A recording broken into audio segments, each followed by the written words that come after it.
Hello नमस्कार दोस्तों, मैं हूं Mithilesh Kumar. Mika academy YouTube channel पे आपका बहुत बहुत स्वागत है।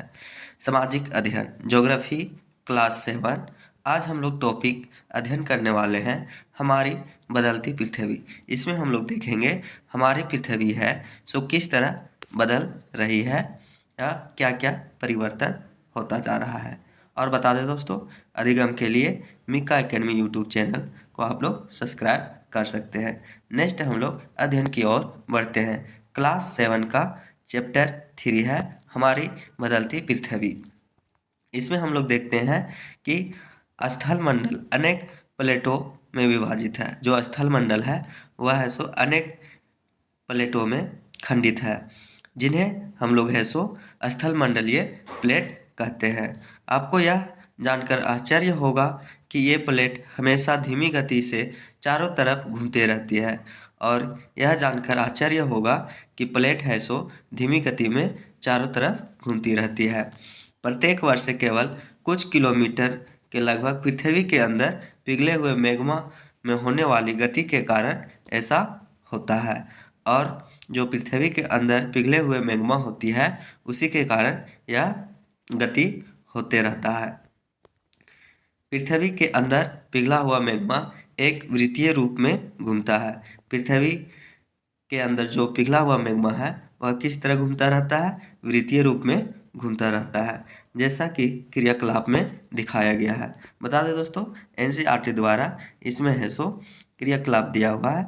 इस क्रियाकलाप को हम लोग देखते हैं। इसमें है सो एक बीकर लिया गया है और स्टैंड के सहायता से इसमें एक बर्नर के द्वारा आग को प्रज्वलित किया जाता है। और यह छोटा सा गोला दिखाई दे रहा है, यह रंगीन कागज का टुकड़ा लिया गया है। जब इसको आग को प्रज्वलित किया जाता है तो इसमें है सो पानी में टेम्परेचर बढ़ता है, तो इसको है सो मैग्मा की तरह है सो रखा गया है। जो लाल रंगीन कागज का टुकड़ा है यह मैग्मा की तरह इसको समझाने के लिए यहाँ पे रखा गया है। जब इसमें प्रज्वलित किया जाता है और टेम्परेचर बढ़ता है तो यह धीरे धीरे ऊपर की ओर उठता है कागज। और जब पानी धीरे धीरे धीरे ठंड हो जाता है तो है सो यह कागज धीरे धीरे पानी के तलहटी पर बैठ जाता है। तो इस तरह से पता चलता है कि पृथ्वी के अंदर इसी तरह है सो पिघला हुआ मैग्मा गति करता होगा। प्लेट की इस गति के कारण पृथ्वी की सतह पर परिवर्तन होता है। और प्लेट की इस गति के कारण पृथ्वी की जो सतह है इस पर परिवर्तन होते रहता है। पृथ्वी की गति को उन बलों के आधार पर विभाजित किया गया है जिनके कारण ये गतियाँ उत्पन्न होती है।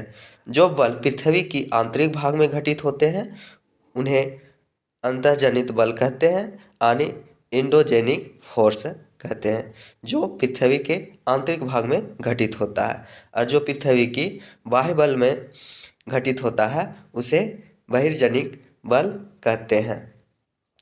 यह हुआ इंडोजेनिक फोर्स और बहिर्जनिक बल के बारे में। नेक्स्ट हम लोग देखते हैं अंतर्जनित बल कभी कभी आकस्मिक गति उत्पन्न करते हैं, यानी अंतर्जनित बल है सो इसे आकस्मिक शब्द से कहा गया है, आकस्मिक शब्द लिया गया है। यह गति उत्पन्न करता है, ऐसा इसलिए कि जब यह गति होती है तो पृथ्वी की ऊपरी सतह में बहुत सारी हलचल होती है और हलचल के कारण जितने भी जीव जंतु होते हैं वह सभी क्षतिग्रस्त हो जाते हैं। जैसे क्या घटना होती है? भूकंप, ज्वालामुखी, भूस्खलन आदि। तो यह कभी गति से क्या होती है? भूकंप, ज्वालामुखी।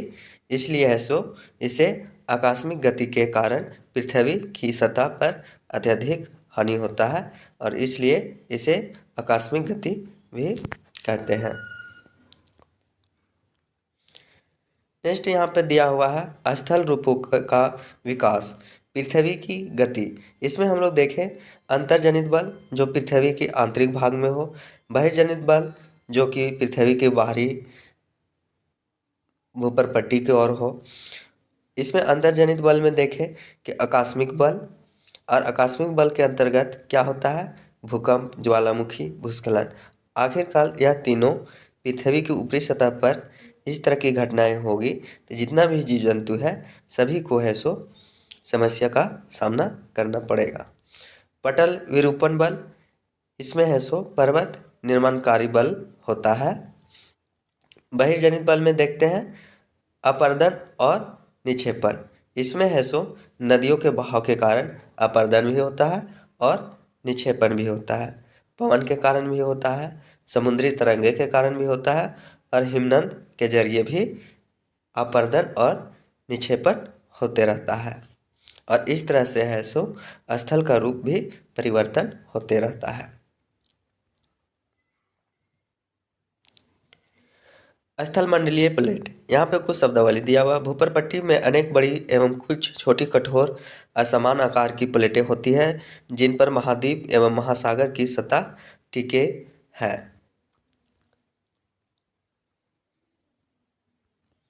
ज्वालामुखी, भूपरपट्टी पर खुला एक ऐसा छिद्र होता है जिससे पिघले हुए पदार्थ अचानक निकलता है। यानी यह भूपरपट्टी है सीधा और इस पर है सो एक ऐसा छिद्र खुल जाता है जिससे है सो पिघले हुए पदार्थ अचानक निकलने लगता है, जिससे जान माल की खतरा होती है। जीव जंतु जो वहाँ पर स्थित होते हैं उन लोग को भी खतरा पहुँचता है। इसमें है सो ज्वालामुखी के बारे में बताया गया है, जो कि यह ऊपरी सतह भूपरपट्टी को लिया गया है। जो यहाँ पे है प्लेटें अधिकतर होती है। यहाँ पे मेंटल को दर्शाया गया है, जिसको यहाँ पे यह रेड रेड दिखाया गया है त्रिभुज टाइप के। यहाँ पे है सो मैग्मा कोस्ट इसको कहते हैं। और जब यह मैग्मा ऊपर की ओर निकलती है तो इस लंबी सी रास्ते को निकास वेट कहते हैं। और जब यह धीरे धीरे इस तरह गिरने लगता है तो इसको लावा कहते हैं। और यहाँ पे है सो जो छिद्र बना हुआ है इसको क्रेटर कहते हैं। और इससे है सो बहुत ऐसी हानिकारक गैसें और राख निकलती रहती है। इसी प्रकार स्थलमंडलीय प्लेटों की गति करने पर पृथ्वी की सतह पर कंपन होता है और यह कंपन पृथ्वी की चारों ओर गति कर सकता है। इस कंपन को भूकंप कहते हैं। और बता दें दोस्तों, जो स्थल मंडलीय प्लेट है यह गति करती है और गति करने से कंपन होता है और कंपन होता है तो यह है सो भूकंप का रूप ले लेता है और इसको है सो भूकंप कहते हैं। भूपरपट्टी के नीचे वह स्थान जहाँ कंपन आरंभ होता है उसे उद्गम केंद्र कहते हैं। और उद्गम केंद्र के बाह्य हिस्सा जो होता है उस पर निकटतम स्थान को अधिकेंद्र कहते हैं। और अधिकेंद्र से कंपन बाहर की ओर तरंगों के रूप में गमन करती है। अधिकेंद्र के निकट भाग में सर्वाधिक हानि होती है एवं अधिकेंद्र से दूरी बढ़ाने के साथ भूकंप की तीव्रता जो है सो यह धीरे धीरे कम हो जाती है, जो कि यहाँ पे चित्र 3.3 में दिया हुआ है दोस्तों। यहाँ पे यह है से यहाँ पे उद्गम केंद्र है वह स्थान जहाँ पे भूकंप उत्पन्न होती है वह भूकंपीय ऊर्जा का उद्गम केंद्र कहलाता है। और जब यह केंद्र से निकलता है तो यह धीरे धीरे चारों ओर फैलने लगता है। उसको है सो केंद्र से निकलता है, यहाँ पे अधिक केंद्र कहते हैं। और जो यह लाइन बना हुआ है परपट्टी के नीचे यह प्लेट सीमा होती है और भूकंपीय तरंगों सभी दिशाओं में बाहर की ओर निकलती है। यानी जो गोला गोला सा दिखाया जा रहा है ये भूकंप की तरंगे हैं और यह जितना दूर तक धीरे धीरे जाता है उतना ही धीरे धीरे कम हो जाता है। यानी भूकंप का ज़्यादा असर इस केंद्र पर अधिक होता है।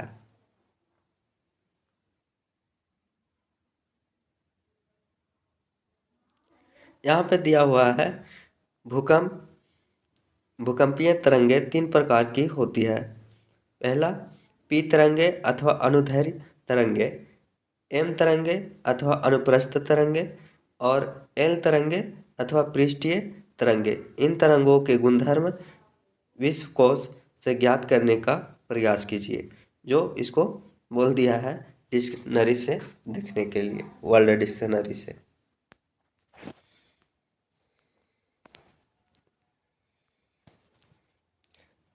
यद्यपि भूकंप की भविष्यवाणी संभव नहीं, लेकिन यदि हम पहले से तैयार हो तो इसके प्रभाव को निश्चित रूप से कम किया जा सकता है। स्थानीय लोग कुछ सामान्य तरीके से भूकंप की संभावना का अनुमान लगाते हैं, जैसे जानवरों के व्यवहार का अध्ययन, तालाब में मछलियाँ की उत्तेजना, सांपों का धरातल पर आना। बता दें दोस्तों कि जो कि भूकंप है सो भूकंप की भविष्यवाणी नहीं किया जा सकता है, लेकिन कुछ भूपरपट्टी पर जितने जीव जंतु हैं उनके अनुमान पर है सो अनुमानित किया जा सकता है कि कुछ पृथ्वी पर आकस्मिक घटना होने वाली है। तो कैसे इससे पता लगाया जा सकता है? जानवरों का जो व्यवहार है सो बहुत हलचल होने लगेगा, और जो तालाब की मछलियां हैं इधर उधर छटपटाने लगेगी, और सांप जैसे है वे सभी है सो बिल से बाहर निकल जाएंगे, और जो पक्षी उच्छी है आसमान में उड़ने लगेगी।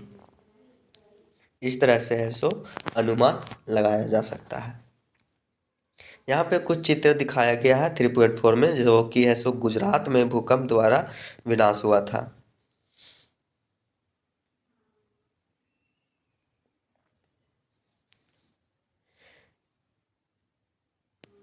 भूकंप एक वस्तु स्थिति अध्ययन, यहाँ पे है सो गुजरात में भूकंप आया था। तो इसमें 2001 में 26 जनवरी 2001 में, तो उसके बारे में स्थानीय वहाँ पे क्या हुआ था इसके बारे में यह रिपोर्ट तैयार किया गया है, जो कि भुज में भूकंप के झटके 26 जनवरी 2001 को भुज शहर के रिक्टर स्केल पर 6.9 की तीव्रता वाला भीषण भूकंप आया था।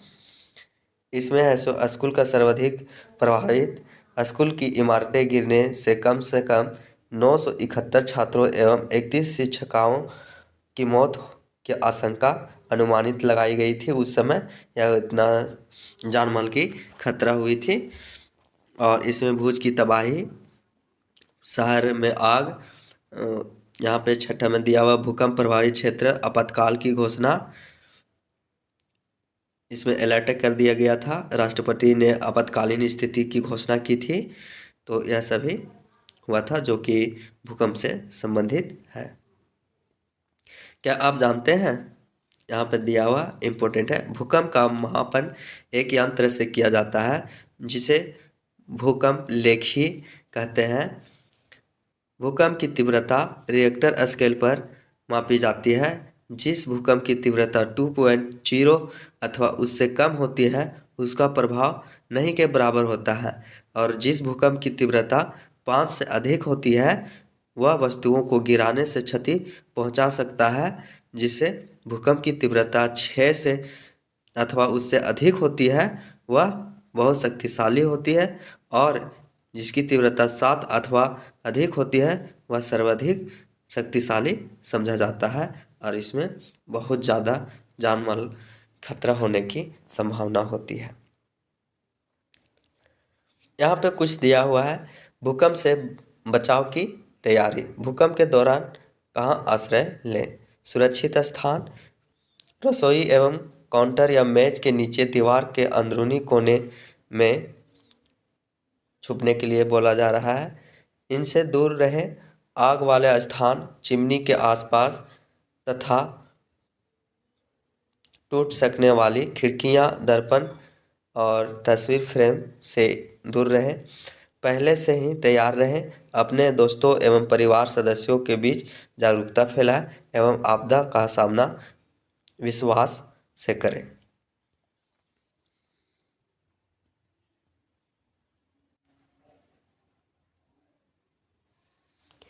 मुख्य स्थल कृतियाँ, अपक्षय एवं अपरदन नामक दो प्रक्रमों द्वारा दृश्य भूमि लगातार विघटित होती रहती है।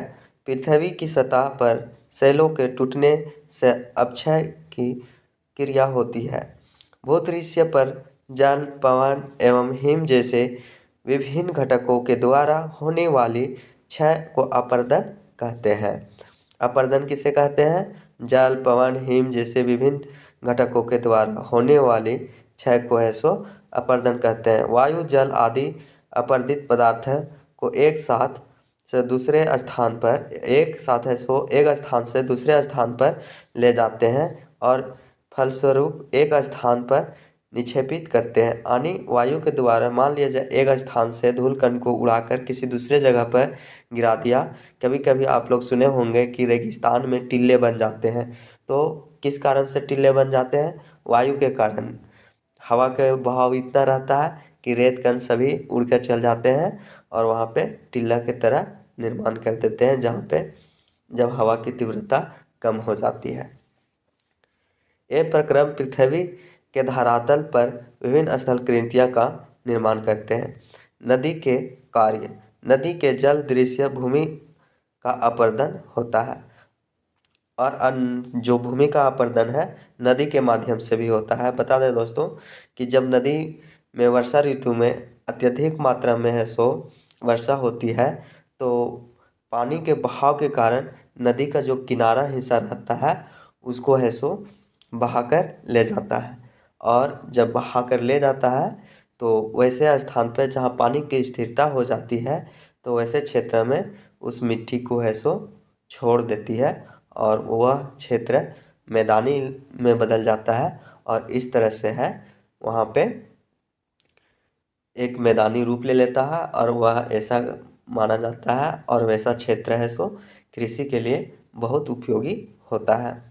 जब नदी किसी खड़े ढाल व स्थान से अत्यधिक कठोर सेल या खड्डे या ढाल वाली घाटी में गिरती है तो यह जलप्रपात बनाती है।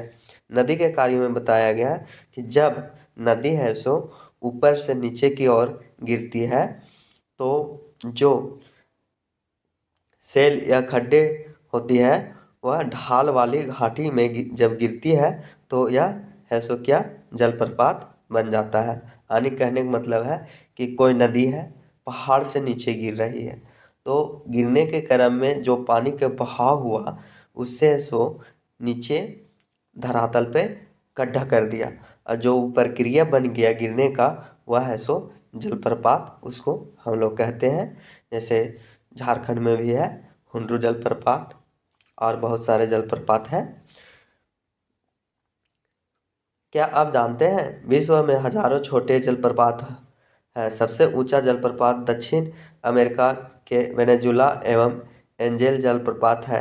अन्य जलप्रपात उत्तरी अमेरिका में कनाडा तथा संयुक्त राज्य अमेरिका की सीमा पर स्थित नियाग्रा जलप्रपात और अफ्रीका में जाम्बिया एवं जिम्बाब्वे को सीमा पर स्थित विक्टोरिया जलप्रपात है।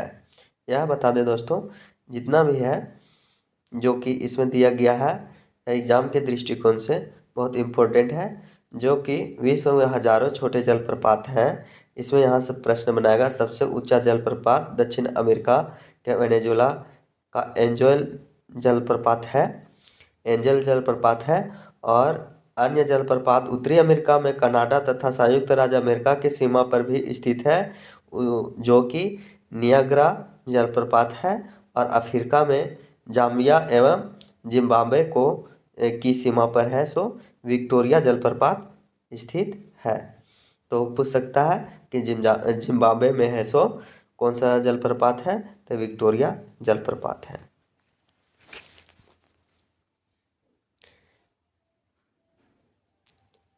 यहाँ पे एक चित्र दिया हुआ है 3.5।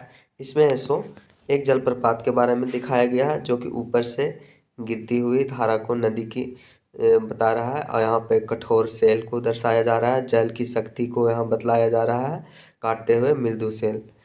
यहाँ पे किस तरह जलप्रपात निर्माण होता है यहाँ पे दिखाया गया है।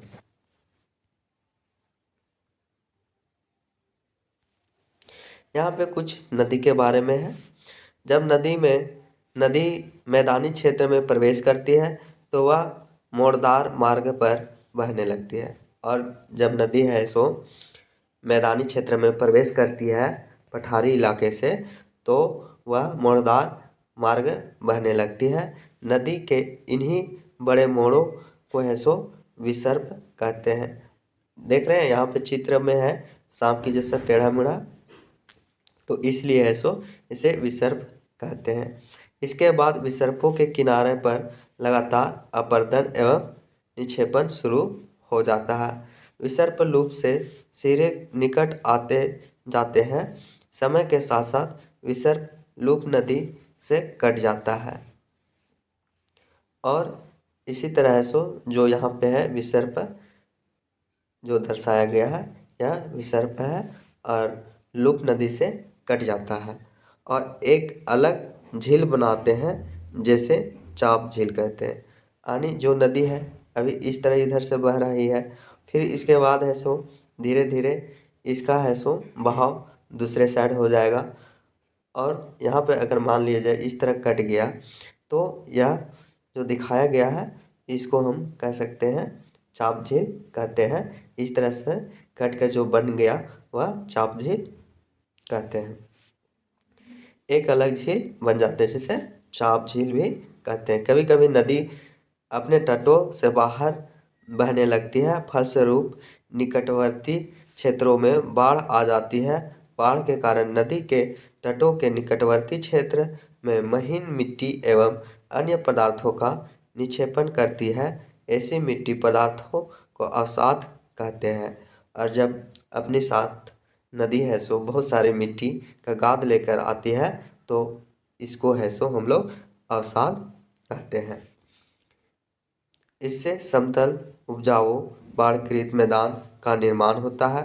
नदी के स्थित तटों को तटबंध कहते हैं और नदी के स्थित है सो तट रहता है उसको तटबंध कहते हैं। और समुद्र तक पहुँचते पहुँचते नदी का प्रवाह धीमा हो जाता है तथा नदी अनेक धाराओं में विभाजित हो जाती है।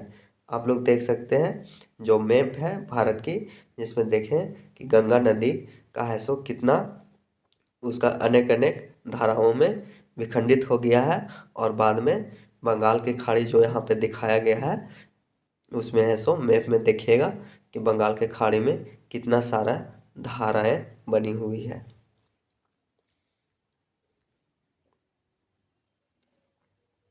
और जो कि जब बहुत सारी धाराएं बनती है मुख्य नदी से तो उसको वितरिका कहते हैं। यह नदी इतनी धीमी हो जाती है कि अपने साथ लाए मलबे निक्षेप करने लगती है और प्रत्येक वितरिका अपने मुहाने का निर्माण करती है। सभी मुहाने के अवसाद के संग्रहण से डेल्टा का निर्माण होता है। और जो अवसाद वहाँ पे छोड़ दिया जाता है नदी के द्वारा तो वह है सो एक डेल्टा के रूप ले लेता है और उसको है सो डेल्टा कहते हैं।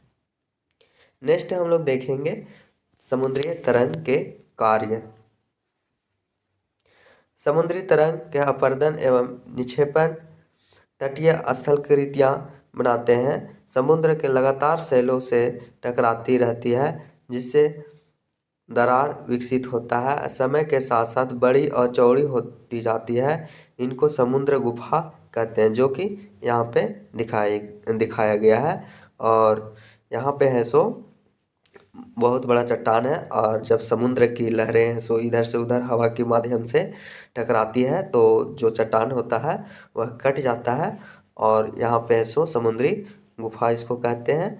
और इस तरह की जो हो जाता है पत्थर में निर्माण उसको तटीय मेहराब कहते हैं। और यहाँ पे सिर्फ इस तरह खड़ा है इसको स्टैक कहते हैं। स्टैक में है सो दीवार जैसी आकृतियाँ को स्टैक कहते हैं। सीधा स्ट्रेट लाइन की तरह दीवार की तरह खड़ा रहता है जो कि समुद्री तरंगों के द्वारा निर्मित होती है।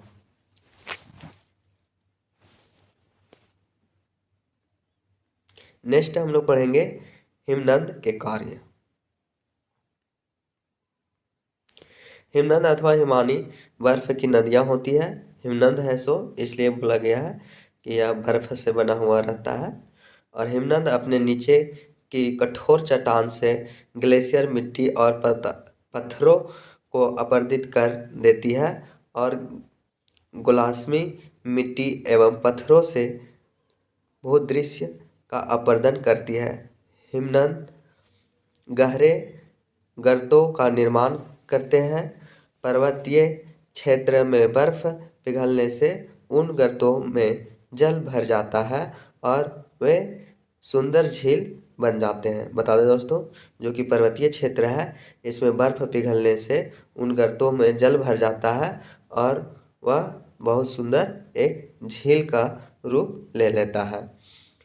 हिमनद के द्वारा लाए गए पदार्थ जैसे छोटी बड़े सेल, रेत एवं तलछट मिट्टी निक्षेपित होती है और ये निक्षेपण हिमनद या हिमोड का निर्माण करते हैं, जो कि हिमनद द्वारा है सो लाए गए पदार्थ है जैसे छोटे बड़े सेल और रेत होता है साथ में जो आता है, और यह है सो तलहट की मिट्टी जब एक जगह है सो इकट्ठित हो जाती है और यह निक्षेपण है सो हिमनद हिमोड़ का निर्माण कर लेता है। पवन के कार्य, पवन के कार्य में है इसमें क्या आप जानते हैं कि रेगिस्तान देखा है? तो बहुत ऐसे हैं कि हम लोग रेगिस्तान नहीं देखे हैं लेकिन वीडियो के माध्यम से देखे हैं।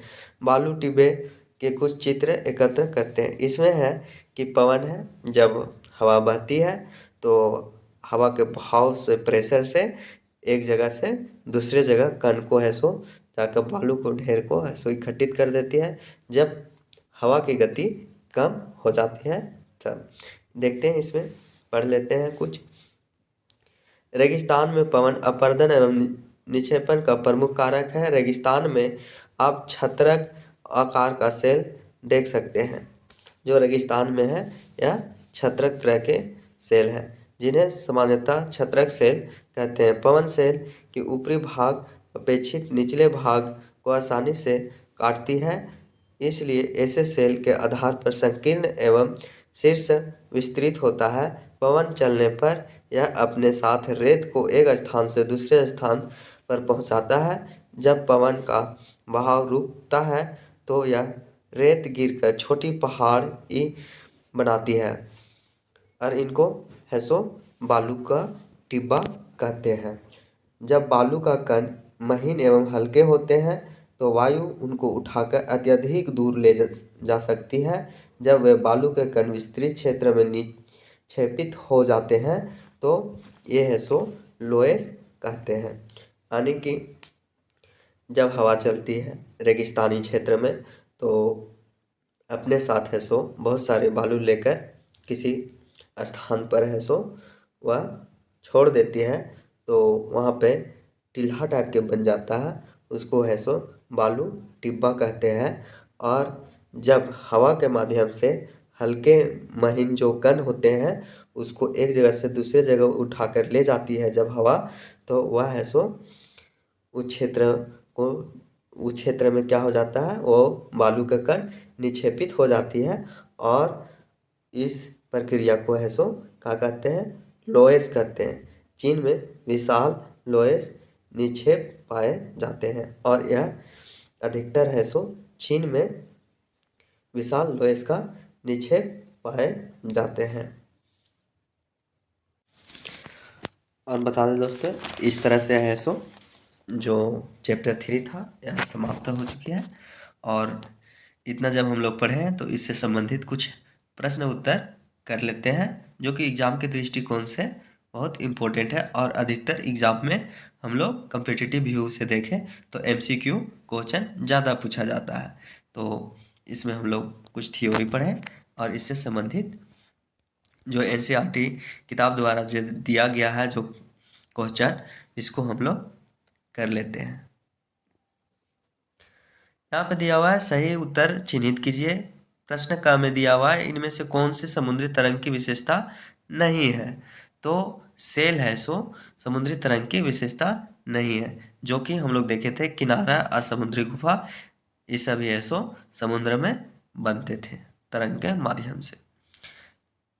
प्रश्न ख में देखते हैं, हिमनद की निक्षेपण विशेषता है तो क्या है? ऑप्शन 1 में दिया हुआ है बर्फीकृत मैदान, ऑप्शन 2 में दिया हुआ है पुलिन और ऑप्शन 3 में दिया हुआ है हिमोड़। तो क्या है? हिमानंद है सो निक्षेपण की विशेषता है, तो यह किससे है? हिमोड़ से है। प्रश्न ग, पृथ्वी के आकस्मिक गति के कारण कौन सा घटना होती है? तो बता दें दोस्तों, जो पृथ्वी के आकस्मिक गति के कारण जो घटना होती थी, तो हम लोग अधिकतर इसमें देखते थे ज्वालामुखी, भूकंप, भूस्खलन आदि, ये सभी देखते थे। घ में दिया हुआ है कि छत्रक सेल पाई जाती है।